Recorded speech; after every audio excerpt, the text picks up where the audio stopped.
लगाम लगाने नेतन्याहू सामने आए तो एक नया दावा कर डाला।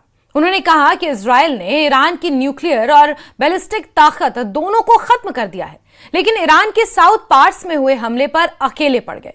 ट्रंप ने खुलेआम कहा कि उन्होंने नेतन्याहू को समझा दिया है कि इस तरह का हमला दोबारा नहीं होना चाहिए, जिसके बाद नेतन्याहू को कबूल करना पड़ा कि ईरान की गैस फील्ड पर हुआ हमला सिर्फ इजरायल की तरफ से था।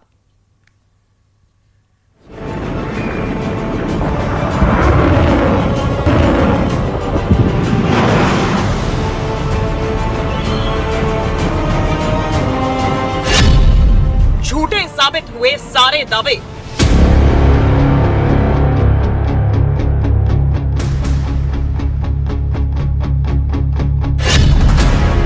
अफवाहों का हुआ अंत। कैमरे के सामने आए Netanyahu. I'm alive, and you're all witnesses. मैं जिंदा हूं।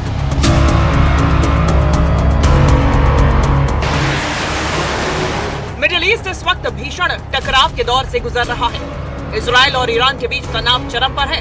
मिसाइल हमले, ड्रोन स्ट्राइक और सैन्य कार्रवाई लगातार जारी है।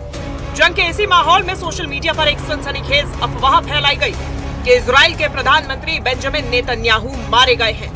कुछ पोस्ट में तो ये तक दावा किया गया कि ईरान ने उन्हें निशाना बनाया है, लेकिन इन दावों के बीच अचानक नेतन्याहू का एक वीडियो सामने आता है और सारी अफवाहों पर ब्रेक लग जाता है।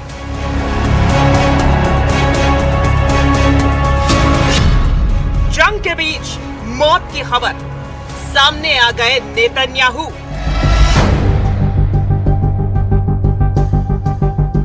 अमेरिकी राजदूत माइक हकाबी के साथ एक इमारत में चलते हुए नेतन्याहू कैमरे के सामने आते हैं और सीधे सीधे उन अफवाहों को चुनौती देते हैं जो उनकी मौत की बात कर रही थी। इससे पहले भी एक वीडियो को लेकर सवाल उठे थे। कहा गया कि वो एआई से बना है, यहाँ तक कि उंगलियों की गिनती तक पर बहस छिड़ गई थी। ऐसे में इस नए वीडियो के जरिए नेतन्याहू ने न सिर्फ अपनी मौजूदगी साबित की, बल्कि दुनिया को साफ संदेश दिया कि वो पूरी तरह सुरक्षित हैं और ईरान के खिलाफ जंग में डटे हुए हैं। I'm alive, and you're all witnesses. Now that I dispatched this piece of fake news, I want to give you an update on Operation Roaring Lion. Under President Trump's visionary leadership, America and Israel are acting together in Iran with great determination and unprecedented strength. Operation Rising Lion is designed to remove the existential threats posed by the Ayatollah regime, the regime that has waged war against America and Israel and the people of Iran for 47 years. It chants death to America, death to Israel, and it delivers death to its own people. जंग के नतीजे पर Netanyahu का बड़ा दावा।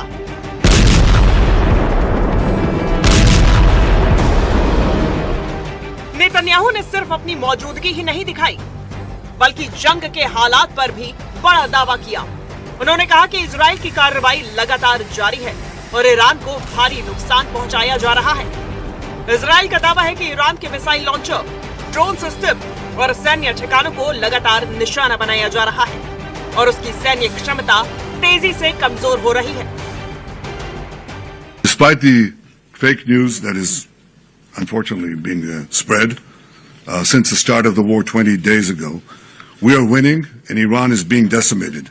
Iran's missile and drone arsenal is being massively degraded and will be destroyed. Hundreds of their launchers have been destroyed, their stockpiles of missiles are being hit hard, and so are the industries that produce them. That's important. In Rising Lion, we destroyed missiles and we destroyed a lot of the nuclear infrastructure.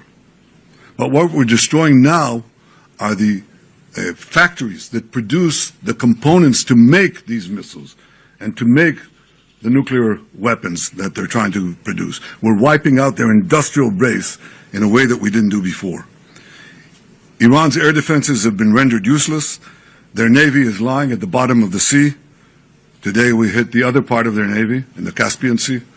Their air force is nearly destroyed. Iran's command and control structure is in utter chaos. And I can tell you that there's still more work to do, and we're going to do it.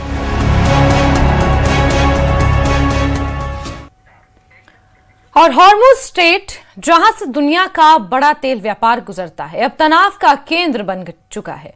Netanyahu ने आरोप लगाया है कि Iran इस रास्ते को बंद करने की धमकी देकर दुनिया को ब्लैकमेल करना चाहता है, और अगर उसके पास परमाणु हथियार होते तो खतरा और भी बड़ा हो सकता था।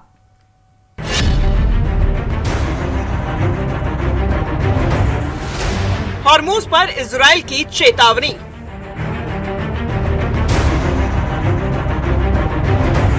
जंग का असर अब सिर्फ इजराइल और ईरान तक सीमित नहीं रहा, बल्कि अंतर्राष्ट्रीय समुद्री रास्तों तक पहुंच गया है। हॉर्मुज स्ट्रेट, जहां से दुनिया का बड़ा तेल व्यापार गुजरता है, अब तनाव का नया केंद्र बन गया है। नेतन्याहू ने आरोप लगाया कि ईरान इस रास्ते को बंद करने की धमकी देकर दुनिया को ब्लैकमेल करना चाहता है, और अगर उसके पास परमाणु हथियार होते तो खतरा और भी बड़ा हो सकता था। The death cult in Iran is trying to blackmail the world by closing a key international maritime route, the Straits of Hormuz. It won't work. Israel is helping in its own way, and intel and other means, the American effort to open the Straits of Hormuz rather. But I want to ask you to imagine how the Ayatollah regime would be able to blackmail the entire world if they had ballistic missiles with nuclear warheads. Just imagine what they would do. Look at what they're doing now and imagine what they would do if they had ballistic missiles, international range ballistic missiles, and nuclear tipped warheads. Just imagine what a great threat that would be. So today Israel and the United States are protecting America, Israel, the entire Middle East, but I venture to say the entire world. Middle east में हालात फिलहाल बेहद नाजुक बने हुए हैं। Israel और Iran के बीच टकराव थमने के कोई भी संकेत नहीं दिखाई दे रहे। आने वाले दिनों में ये जंग और तेज हो सकती है, क्योंकि दोनों पक्ष अपनी सैन्य ताकत और रणनीति को और आक्रामक बना रहे हैं। हॉर्मुज जैसे अहम समुद्री रास्तों पर बढ़ता तनाव पूरी दुनिया की चिंता बढ़ा रहा है। ऐसे में नजर अब इस बात पर है कि क्या कूटनीति इस आग को थाम पाएगी, या फिर संघर्ष अब तक के सबसे बड़े क्षेत्रीय संकट में बदल जाएगा।